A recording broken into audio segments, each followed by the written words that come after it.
Hey guys, Matt Dietrich here, and thanks for joining me on another astrophotography video. Now, if you're new to the channel, feel free to subscribe because it definitely helps out a lot showing your support.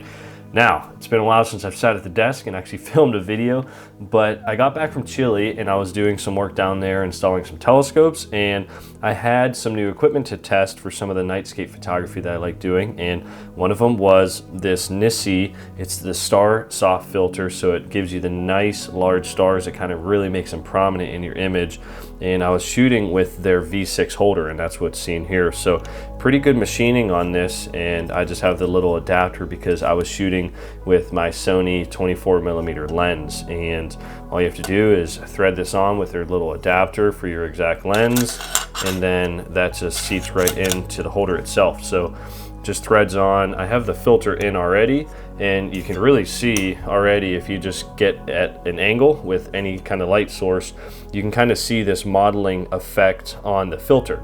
So that NiSi label needs to be up at the top, and what you'll do is, of course, just slide it into your filter holder and then attach it to the lens that you're shooting with. So I was shooting with a modified Sony A7S III, and I was using a 24mm lens. This is the 50mm lens. You can always get a little stop down ring just to let it attach to different lenses, but with the 24mm lens it worked pretty darn good. I was doing a couple different fields of view. Now, one of them was aimed at just a deep sky area around Orion for all the nebulosity that you can pick up with this hydrogen alpha modified camera. Turned out pretty cool, and I did a before and after. 30-second track shot, ISO 1600. I was using that 24mm lens at f3.2 just to stop it down a little bit to kind of fix the edges of any of the issues from astigmatism and coma. And then I flipped around 180 degrees because we had the Milky Way rising in the southern hemisphere with the large Magellanic Clouds. So I did a before and after shot of that area, and it looked pretty cool. I liked the nightscape aspect a little bit more than just the deep sky aspect when I have that foreground in it.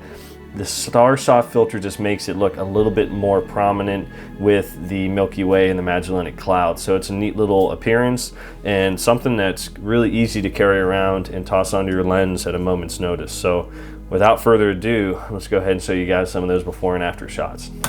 All right guys, now that we're in Photoshop, here's the first image that I captured.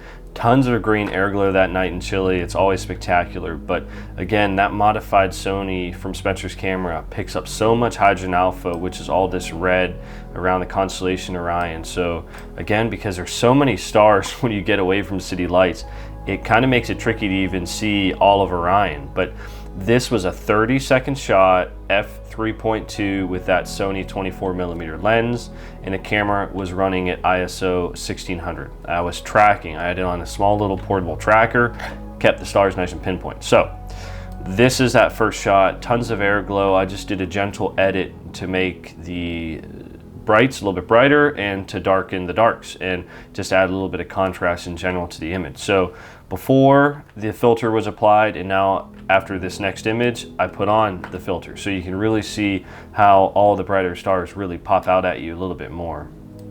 So before and after. You still get a lot of natural colors going on. I did the same exact processing for these shots just to make it consistent, and it seems the filter darkened it maybe just a little bit in this top portion, but aside from that, this was basically straight as neutral color balancing as I can make it, because I really wanted to accentuate the green air glow and the hydrogen alpha that was going on. So for the second shot, this was a nightscape oriented one, so I just took my camera and I faced it 180 degrees away from Orion, and this is awesome because we have the Magellanic Clouds with air glow. Amazing. This is what's called the Gum Nebula. It is a massive, many times bigger than a bright full moon in terms of hydrogen alpha emission that's up here, and that camera really picks it up very well.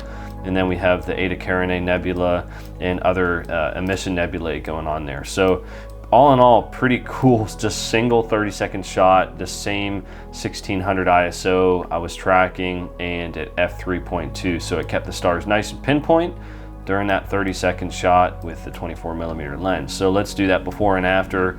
And then now this one, I put on that NiSi filter, and again, you can just see that it darkened the image a very, very small amount, but the color balance stayed the same, which for me is very important. And I did the same exact edits again before and after to apply it. So the only thing I notice is a little slight difference in darkness of the image itself. So for me, that's not a big deal because I can easily fix that in post, but makes the stars pop just a little bit more, makes it a little bit more appealing.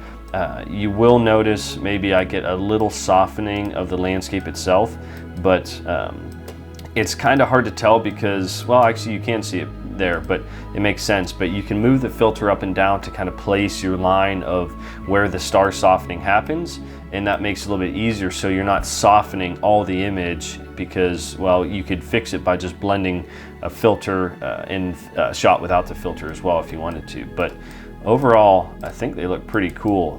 Definitely something I'm going to be excited to post. And of course, having those good dark skies in Chile make this kind of shooting so fun with just super portable equipment. But I hope this gives you guys a little bit of understanding of what can be done with that filter before and after, especially under dark skies where so many stars are visible. This can just add a little bit of uniqueness to your shots.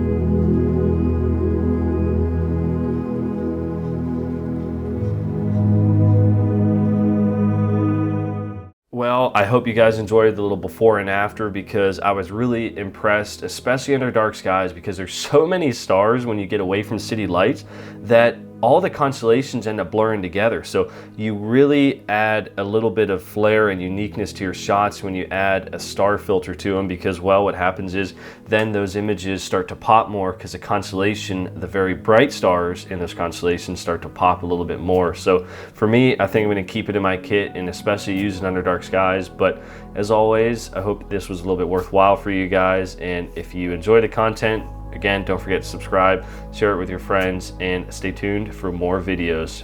Clear skies, guys. Keep looking up. We'll see you.